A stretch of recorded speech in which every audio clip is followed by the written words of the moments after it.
La la la la la la la la la la Hey, la folks.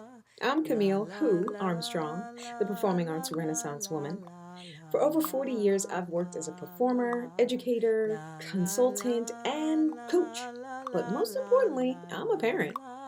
From classrooms to stages to bedtime routines, I've spent my life nurturing creativity, character, and connection in the next generation. This series is for you, whether you're expecting, learning as you go, or parenting for the first time, or even third time around. I'm here to share the insights, tools, and real talk I've gathered over 4 decades of hands on experience. Welcome to Camille Who, the Child Whisperer. I'm so glad you're here.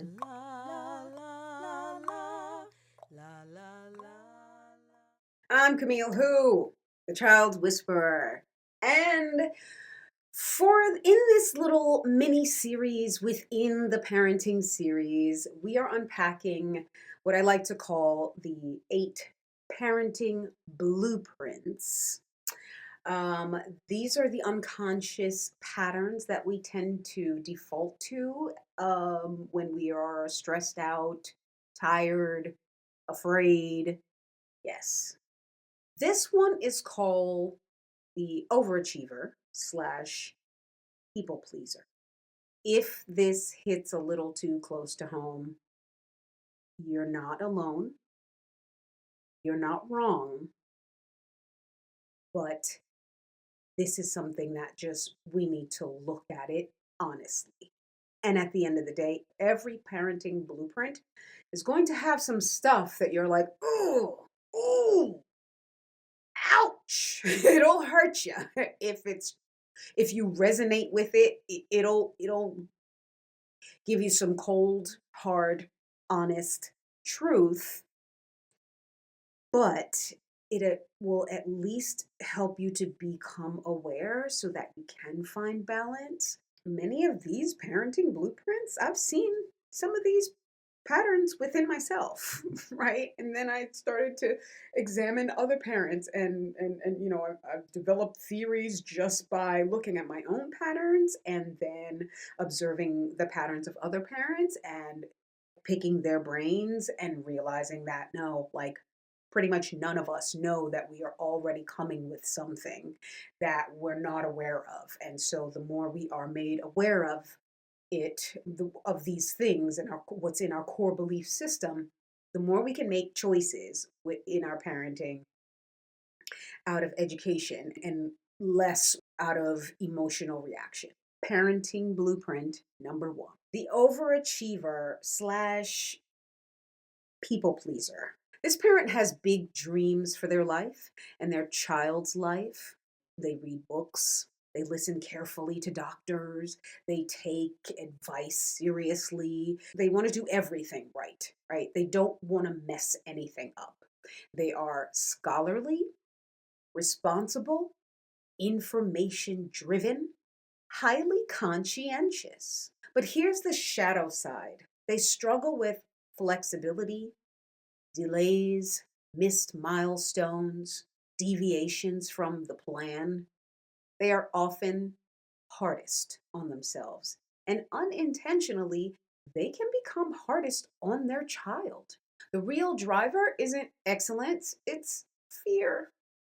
Falling behind, failing, being judged, not measuring up, their child missing out, being seen as an inadequate parent. This blueprint isn't about ambition. It's about anxiety dressed as ambition. What I will do with each blueprint is outline there, and this here's another concept that I actually adopted from that same book. Thank you, T. Harv Ecker. And that is that thoughts lead to feelings, feelings lead to actions, and actions lead to results. So with every blueprint, I will outline the blueprint, and then I will give you examples of thoughts, feelings, actions, and results from these actions. All right, so here are some thoughts that a an overachiever, people pleaser parent would have.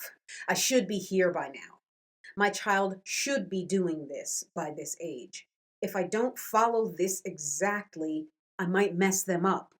The word should dominates this blueprint. These are the feelings that come from these thoughts: fear, pressure, tension, low grade panic, performance anxiety, sometimes even shame. The actions that come from those fears: changing routines too quickly because that first one just didn't work, instead of sticking to it long enough to actually create that pattern so that your child gets used to it, so that they fall right into it and comply. It's like, oh no, they try it, it didn't work today, and so they're going to try something else, and they constantly changing things, with which creates anxiety. Anyway, so the actions that come from those feelings: changing routines too quickly, switching foods before consistency has a chance to work, overloading schedules, starting multiple systems at once, trying to implement 10 parenting strategies simultaneously,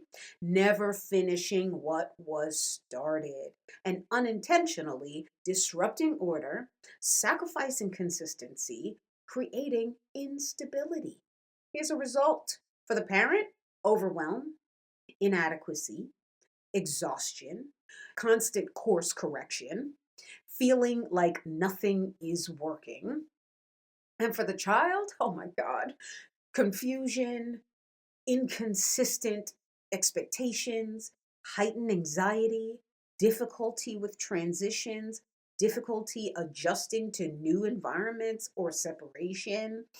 The parent wants excellence, but the child experiences instability. You cannot build mastery on chaos.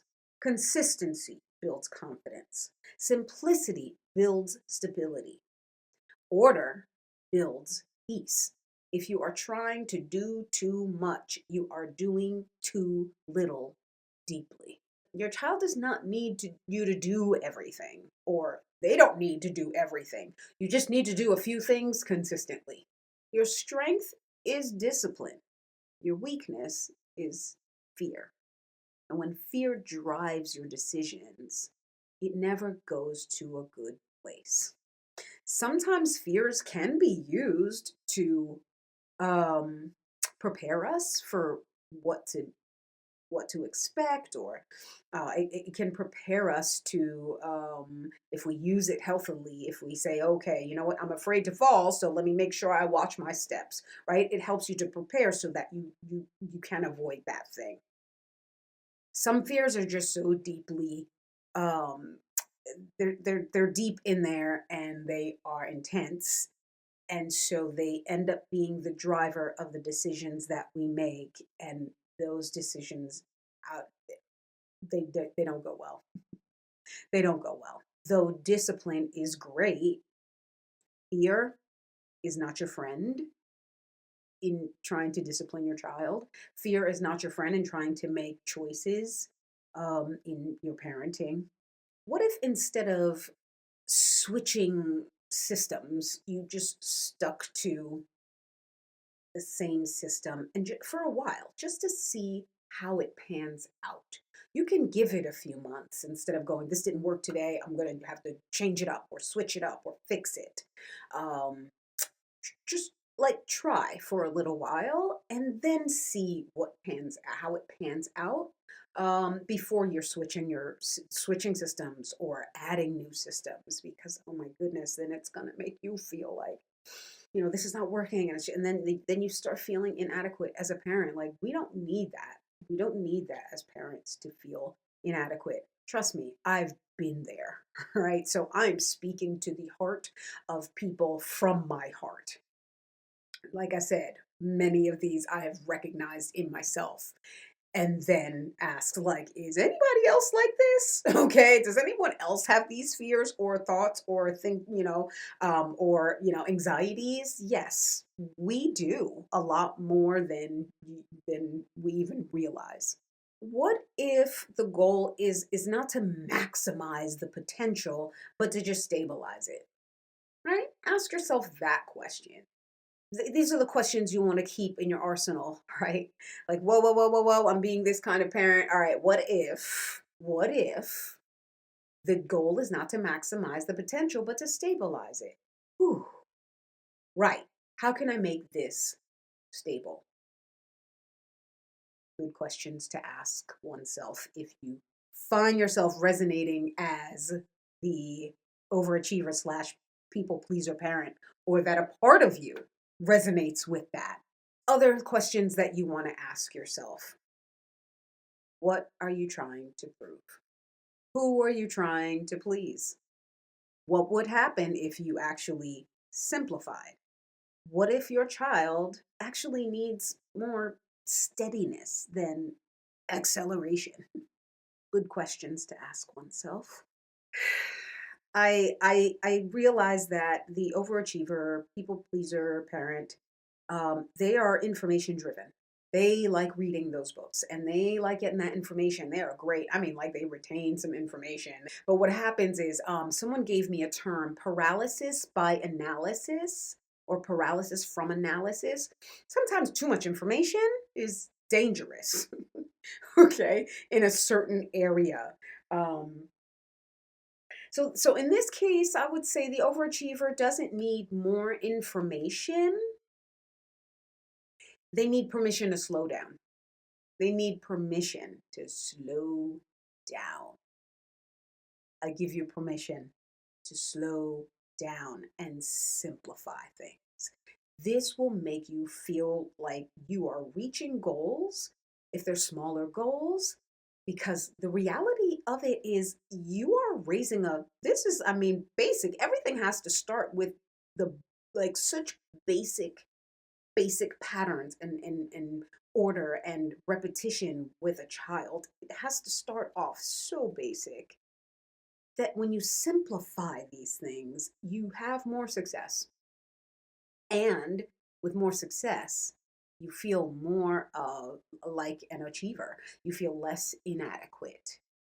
That's the worst thing you want to be feeling. We don't need that as parents. In the next video, we will unpack the next parenting blueprint, and you might see a completely different pattern. I'm Camille Who. Enjoy this parenting blueprint mini series within the parenting series. I will see you in the next video. I'm Camille Who, the Child Whisperer, and I am out of here. Thank you so much for watching this episode of Camille Who, the Child Whisperer. A heartfelt thank you to the generous supporters of the Books and Beyond campaign. This series wouldn't be possible without you. If you're a new or expecting parent, I created Better Parent, Better Future just for you. I empower first time parents to embrace a positive mindset and navigate those early parenting years with confidence and joy. Click the link in the description to learn more or to find out how we can work together. Until next time, keep showing up, keep growing, and keep leading with love.